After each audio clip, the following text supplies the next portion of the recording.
1,000 times I failed, still your mercy remains. Should I stumble again, still I'm caught in your grace. Everlasting, your light will shine when all else fades. Never ending, your glory goes beyond all fame.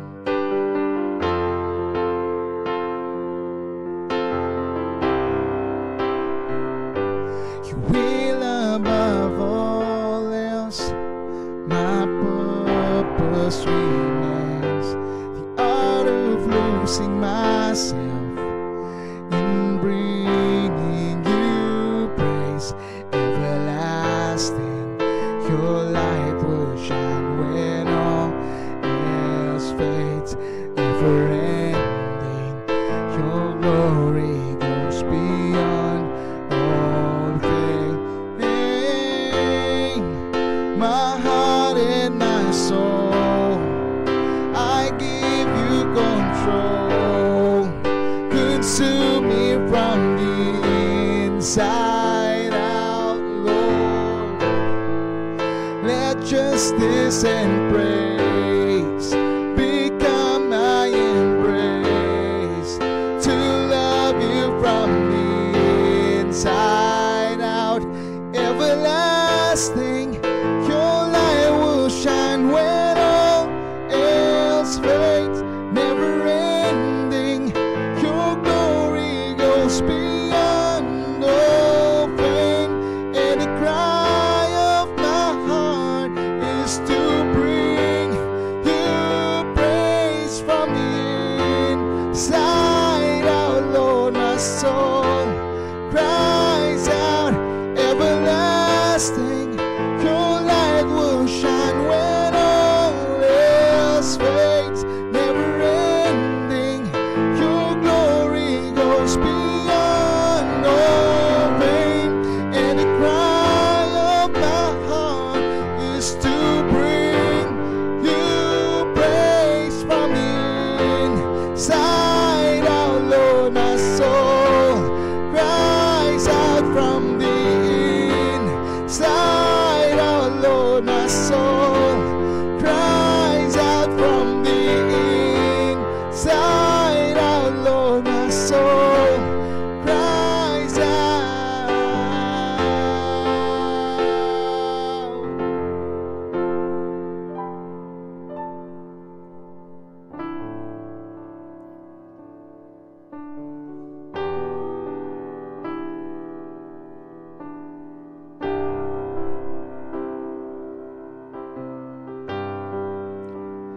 How many times have I broken your heart?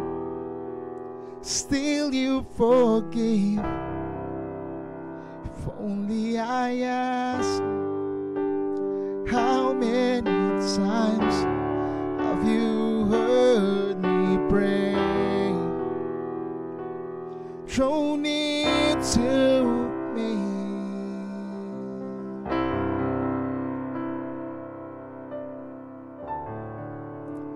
How many times have I broken your heart? Still you forgive.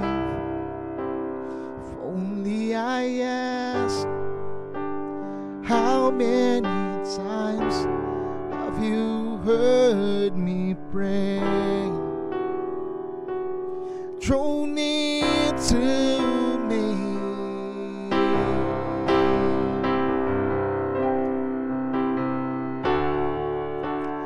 Everything I need is you, my beginning, my forever. Everything I need is you. It's you.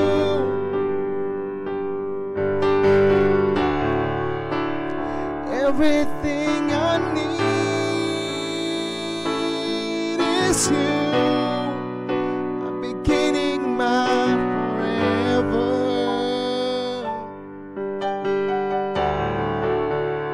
Everything I need is you. It's you.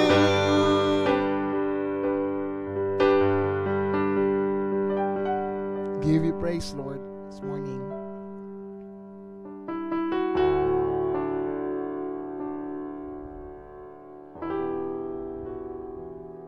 Napakabuti mo, Panginoon.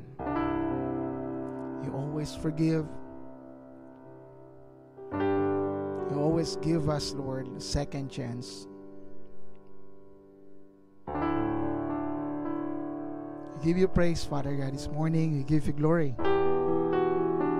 Thank you, Holy Spirit, for being with us. We give you praise in Jesus' name. Amen and amen, amen and amen. Ayan, kamusta po? Ang sarap po mag-worship sa ating Panginoon. And napakaganda ng ating mga inawit. First song is yung Inside Out by Hillsong. Second is yung All for Love. Hillsong pa rin yung kumanta. 1,000 times I fail, still your mercy remains. Should I stumble again, still I'm caught in your grace. Ganun po kabuti ang ating Panginoon, no? Tapos yung pangalawang song naman is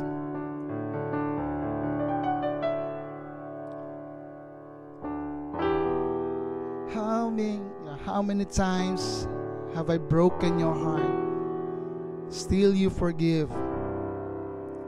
If only I ask, how many times have I broken your heart, still you forgive. If only I ask. Grabe, no? Grabe yung sa totoo lang, every time na kinakanta ko yung awit na to, minsan di ko talaga maiwasang lumuha.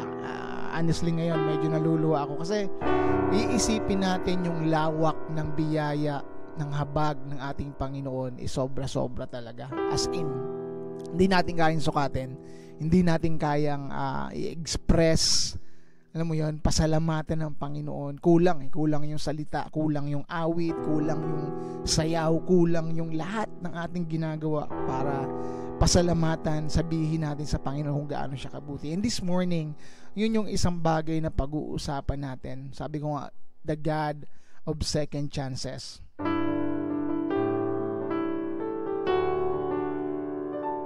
God of second chances. Naniniwala ako na lahat tayo ay naka-experience na nabigyan ng second chance, diba? Nabigyan ng second chance. Marami tayong failures, marami tayong alam mo yun, messed up tayo most of the time sa mga bagay-bagay sa ating buhay. Sa relationship, nagbe-fail tayo sa maaring sa trabaho, sa school, sa ministry, sa calling natin. Maraming beses tayo nag-fail. Alam niyo ba sa Bible, ang dami ring great man and woman of God na nag-fail, na hindi nila nasunod ang kalooban ng Diyos, hindi nila ginawa yung kalooban ng Diyos. Napakatataas ng kanilang mga calling, pero hindi nila nagawa yung mga dapat nilang gawin. Number 1 na po si Jonah. Igsing chapter of book sa Bible. Pag binasa po natin yung kwento ni Jonah, ay isang kwento ng sobrang habag at biyaya ng Panginoon. Kung iisipin natin, alam naman natin yung kwento ni Jonah. Si Jonah ay inutusan ng Diyos na pumunta sa Nineveh, pero hindi siya sumunod. Sinuway niya ang kautusan ng Panginoon. Hindi niya sinunod yung calling ng Lord sa kanyang buhay. Sa hindi niya pagsunod, ay alam naman natin na siya ay tumakas. Imbis na pumunta siya dun sa lugar kung saan pinapun sa kanya ng Panginoon, tumakas siya. Pero yun na nga, nakasalubong siya ng bagyo, nadamay pa yung mga kasama niya dun sa barko. Itinapon na lahat tinapon na yung mga cargo nila sa barko dahil akala nila baka sila ay lumubog. yun ang nagpapabigat. Pero nung magbunutan, nalaman nila na si Jonah pala yung may kasalanan. So wala silang choice kundi itapon si Jonah dun sa barko para tumigil na yung bagyo. So alam naman natin yung nangyari. Nilunok siya ng malaking balyena. Tapos doon sa tiyan ng balyena, doon niya na-realize yung kanyang pagkukulang at nanalangin siya sa Panginoon. Mula sa hindi pagsunod, mula sa disobedience, pumunta siya sa pagsunod at iniluwa siya ng balyena. Doon na sa Nineveh mismo, hinatid siya. Ayaw niyang sumakay na maayos sa bangka, gusto pa niya ay lunukin pa siya ng balyena bago siya sumunod sa ating Panginoon. Ang isang nakita kong pagkakataon doon, pwede namang tumawag na lang si Lord ng ibang, pwede niyang utusan na pumunta doon sa Nineveh para sabihan yung mga tao na magsisi dahil kung hindi sila ay gugunawin ng Panginoon. Pero hindi ginawa ng Panginoon yan. Kagandahan naman doon kay Jonah, siya ay nanalangin, siya ay bumalik sa Panginoon at binigyan siya ng pangalawang pagkakataon. Maaring tayo may mga makakanood ng live stream na to na tayo ay tinawag ng Panginoon. Tinawag ng Panginoon nung kabataan pa natin. Tapos minsan dumating sa point ng buhay natin na parang tayo ay nalabuan na kung ano yung kalooban ng Panginoon sa buhay natin at give up tayo, hindi na natin alam kung ano yung dapat nating gawin. Naniniwala po ako na ang panawagan po ng Panginoon ay walang expiration. Nakadepende po sa atin. Si Jonah po, pwede naman ang magtampo na siya sa Diyos doon sa loob ng balyena, pabayaan na lang, wala na akong pag-asa. Can you imagine na sa loob ka ng balyena, diyan ang balyena, di ba? Napakalaking isda, paano ka mabubuhay doon? Hindi at iningatan siya ng Panginoon. Maaring tayo dumating na sa point ng buhay natin na parang hindi na natin alam kung ano yung mangyayari, sitwasyon, paano pa tayo lalabas sa sitwasyon na kinaroroonan natin. Pero si Jonah po ay nakalabas. Tumawag lang po siya sa Panginoon, binigyan po siya ng pangalawang pagkakataon. Hindi po, wala pong imposible sa ating Panginoon. Sabi nga, we can't run out of second chances when it comes to Jesus, to our God. Sa kwento po ni Samson sa Judges chapter 16 or 15, sa Book of Judges, makikita po natin doon yung kwento ni Samson. May gift si Samson, yung lakas niya na galing sa Panginoon. May calling din si Samson para iligtas nga ang Israelites sa kamay ng mga kaaway. Pero siya po ay nakipaglaro sa kaaway. Siguro naging lax si Samson, parang malakas naman ako, hindi ako kayang talunin ng kaaway, hindi ako babagsak. Maaaring yun ang sinasabi ni Samson sa kanyang sarili. Pero dumating po sa point na siya ay nalunod na doon sa pandaraya ng kaaway. Sumama na siya doon sa agos. Dinaan niya sa mga riddle, sa mga pahula. Tapos nagkaroon pa sana ng relationship doon kay Delilah, which is hindi isang Israelites, naniniwala sa ibang Diyos, at tigit sa lahat ay kakampi ng kaaway. Sa pong Filistina, si Delilah. Siguro dumating din sa point ng buhay natin na tayo ay talagang sobrang ginamit ng Panginoon. Sobra tayong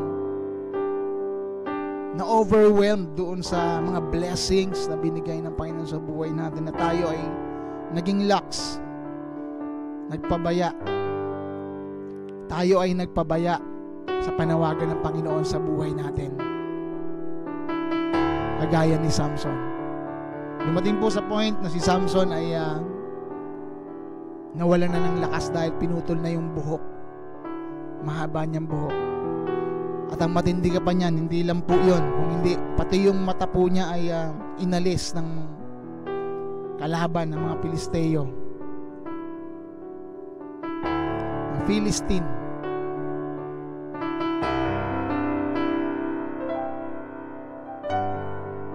Pero dumating yung pagkakataon na nag-gather yung mga lahat ng mga leaders at matataas na mga taon. May mga taong matataas ang katungkulan sa Philistine.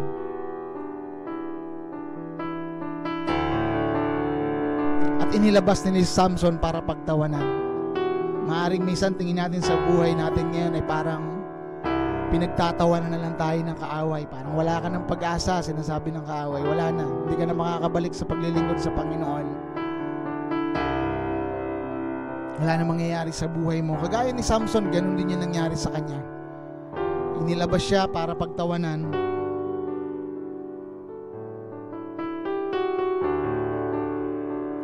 Nilabas siya para paglaruan ng mga kaaway.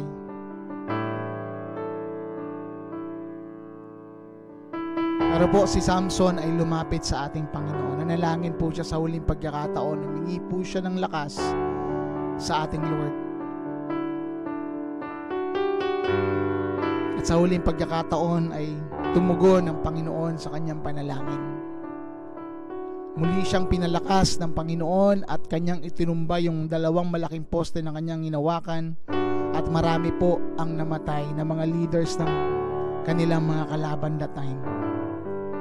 Nabigyan po ng second chance muli si Samson. Siguro po isang lesson ay huwag na nating hantayin na umabot pa tayo sa point ng buhay natin na kagaya ni Samson na lumapit sa Panginoon sa huling pagkakataon at doon na natapos ang kwento niya kanyang buhay. Maaring matagal na tayong tinatawag ng Panginoon, matagal na tayong pinapaalalahanan ng Panginoon, pero hindi po tayo nakikinig, hindi po natin ginagawa yung gusto ng Panginoon na mangyari sa ating buhay. And right now ngayon, nanonood ka sa live stream na to, sa video na to actually, at muli kang tinatawag ng Panginoon. God is giving you a second chance. Pero hindi pa para magtapos ang kwento ng buhay mo, kundi muli mong umpisahan yung pagsunod at paggawa ng kalooban ng Panginoon sa buhay mo.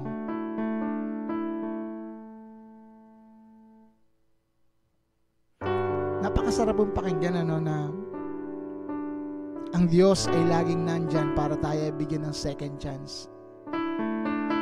Si David, kwento ni David, alam naman natin, nakapag-commit siya ng adultery, na-rebuke siya ni Samuel, ni Prophet Samuel. Napakaganda po ng response ni David sa Psalm chapter 51 verses 10 to 12. Ano pong sabi ni David doon? Create in me a pure heart, O God, and renew right spirit or steadfast spirit within me. Do not cast me from your presence or take your Holy Spirit from me. Restore to me the joy of your salvation and grant me a willing spirit to sustain me. Di ba may kanta yun? Tayo natin muna. Create in me a clean heart, oh God. Yan yung kanta ni David. And renew right spirit within me. Create in me a clean heart, oh God, and renew right spirit within me. Cast me not away from thy presence, O Lord, and take not thy Holy Spirit from me.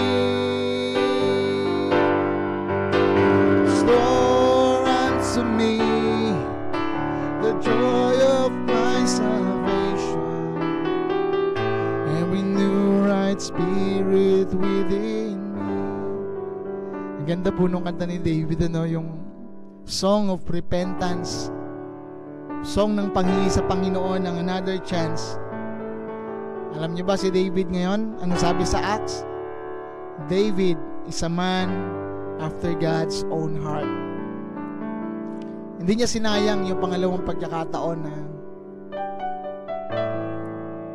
binigay sa kanya ng Panginoon.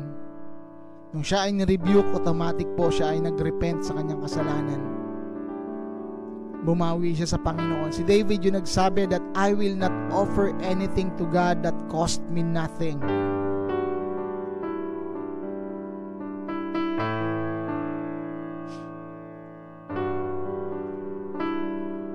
Minsan po parang nahihiya na tayo sa Lord kasi parang paulit-ulit ko na lang nagagawa yung mga bagay na ayaw ng Panginoon. Baka hindi na ako pakinggan ng Panginoon, di ba? Ayaw na natin pumasok sa simbahan kasi ang biruan nga minsan ng mga tao ay parang, naku, pag pumasok ka dyan, baka masunog ka.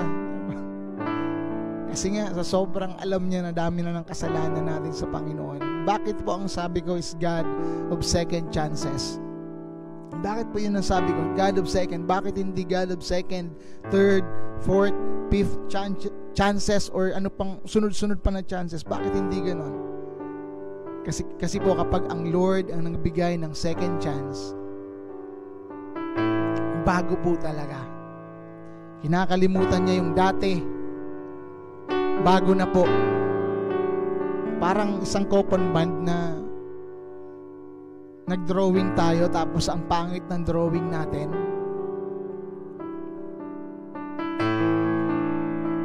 Tapos wala nang space para pag-drawingan pa. Hindi po yung binabaliktad lang ng Panginoon. Pag tayo binibigyan ng Panginoon ng second chance, hindi po binabaliktad lang ng Panginoon yung coupon band at dun ka mag-drawing sa kabila. Binibigyan po tayo ng bagong coupon band.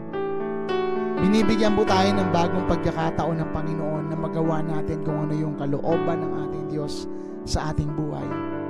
Sino po ba yung nagkwento sa Bible ng parable of the prodigal son? Baka po kasi nakakalimutan natin yung kwento na yun sa Bible. Sino po yung nagkwento nun? Si Jesus. Parable of the prodigal son. Familiar po sa atin yung kwento, yung anak na kinuha niya na lahat ng mana niya at umalis sa piling ng kanyang mga magulang, hinati na at naubos yung kanyang mana sa kalayawan sa buhay. Pero dumating sa point na maubos, ang kinakain niya na ay yung pagkain na ng baboy na inaalagaan niya. Naisipan po niyang bumalik sa kanyang ama. Ang ama pala ay araw-araw nag-aantay doon sa kanyang anak, sa alibughang anak. Sa panahon natin ngayon, parang pasaway eh. Ang term eh, pasaway na anak. Kinuha yung yaman, umalis, inubos, tapos bumalik. Pero alam niyo po ba, pagbalik ng anak, same treatment. Grabe, pinaliguan, dinamitan ng bagong damit, at pinaghanda, pinagkatay ng maraming,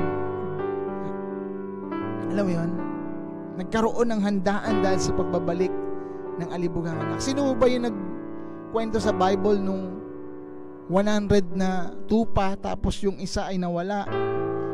Kailangang iwanan yung 99 ng shepherd para hanapin yung isa. Si Jesus po yun. Si Jesus din po yung nagkwento nun. Sarap isipin na tayo ay binibigyan ng Panginoon ng pangalawang pagkakataon. Every time na tayo ay bumabagsak, every time tayo ay nagpi-fail. Si Jonah ay nag-fail, even si Moses ay nag-fail. Di ba nung binasag niya yung sinulatan ng Diyos ng Ten Commandments, siya ay nag-fail. Nagalit ang Diyos. And yet, pinagawa ulit si Moses ng tablet at sabi ng Panginoon, dalhin mo ulit at susulatan ko ulit ng bago. Ang sarap ano? Yung kwento ng buhay natin na pangit, nasira, binubuo ulit ng Panginoon, binibigyan tayo ng second chance. Failed relationship, sa trabaho, maaaring feeling natin bumagsak yung ating pangarap, hindi natupad. Hindi pa po tapos ang Panginoon sa ating buhay. Tandaan po natin yan. Alam mo kung meron mang dalawa na ayaw na i-take yung second chance, number 1 si Satan, number 1 ang kaaway. Yan ang bumubulong sa atin na wala ka ng pag-asa, hanggang dyan ka na lang. Kaya tayo nagiging stagnant, nai-stuck tayo. Wala na. Si Satan, number 1, ayaw niyang tanggapin natin ang second chance na binibigay ng Panginoon. Pangalawa, alam niyo kung sino? Tayo mismo, sarili mismo natin. Minsan ayaw na nating mag-try, ayaw na nating i-take yung second chance. give up na tayo. Ang Panginoon po, never. Hindi po niya ipagkakait sa atin na tayo ay makapag-umpisa o magkaroon, makatanggap ng second chance na makapag-umpisa at gawin ang kalooban niya sa ating buhay. Kilala po tayo ng ating Panginoon. Alam po niya yung pinagdaanan natin. Kung meron man po nakakaalam ng lahat ng pinagdadaanan natin, ang Panginoon po yun. Tandaan po natin yan. Simple lang po ang dapat natin gawin. Tanggapin po natin ang pangalawang pagkakataon na pinagkakaloob po sa atin ng ating Panginoon. Manalangin po tayo sa Diyos. Lord, forgive me sa mga kasalanan na aking nagawa. Lumapit po tayo sa Panginoon. May isang awitin po sa Tagalog.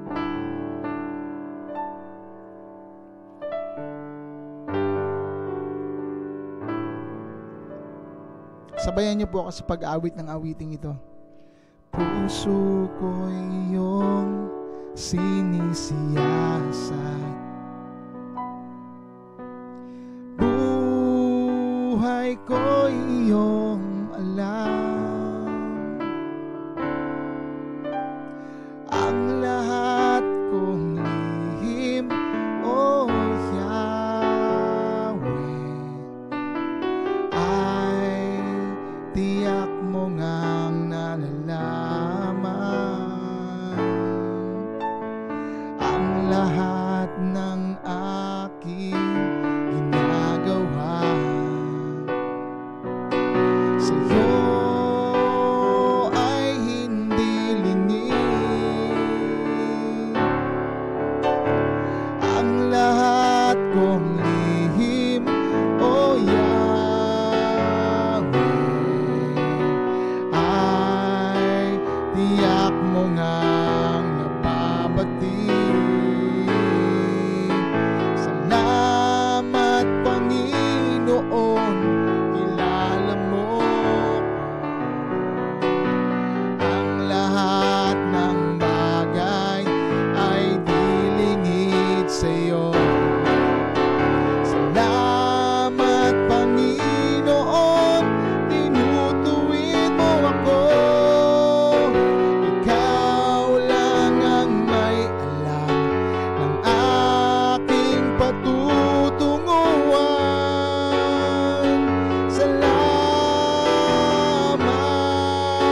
sa'yo, Panginoon. Salamat, Panginoon. Salamat, Panginoon, kilala mo ang lahat ng bagay ay dilingid sa'yo. Salamat, Panginoon, tinutuwid mo ako. Ikaw lang ang may alam ng aking patutunguhan. Salamat sa'yo, Panginoon. Salamat sa'yo, Panginoon. Salamat sa'yo, Panginoon.